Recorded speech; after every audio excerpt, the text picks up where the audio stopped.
कामटवाडे परिसरातील मथुरा गार्डनजवळ 17 वर्षीय युवकाचा खून। नाशिक पोलीस आयुक्तालय अंतर्गत अंबड पोलीस ठाणे हद्दीत कामटवाडे परिसरातील मथुरा गार्डनजवळ 17 वर्षीय युवकाचा खून। प्राथमिक माहितीनुसार 2 जणांनी सदर युवकाच्या डोक्यात दगड घालून धारदार शस्त्राने वार करीत केली हत्या। युवकाची हत्या करून संशयित फरार झाले असल्याची माहिती समोर। प्रसंगी घटनास्थळी पोलीस उपायुक्त गुणेश प्रशांत बच्छाव, पोलीस उपायुक्त परिमंडळ 2 मोनिका राऊत, सहाय्यक पोलीस आयुक्त शेखर देशमुख, अंबड पोलीस ठाणे वरिष्ठ पोलीस निरीक्षक राकेश हांडे, MIDC चुंचाळे पोलीस चौकी पोलीस निरीक्षक मनोहर कारंडे, सहाय्यक पोलीस निरीक्षक प्रभारी अधिकारी गुन्हे शाखा युनिट क्रमांक 2 हेमंत तोडकर व पोलीस दल दाखल झाले होते।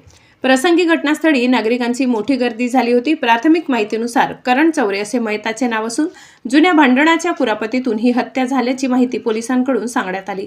मयत करण चौरे हा रेकॉर्डवरील गुन्हेगार असून नुकताच खुनाच्या गुन्ह्यातून जामिनावर बाहेर आला होता। यावेळी दुचाकीवरून आलेले मारहाण करून हत्या करणारे 4 संशयित फरार असल्याची माहिती समोर आली।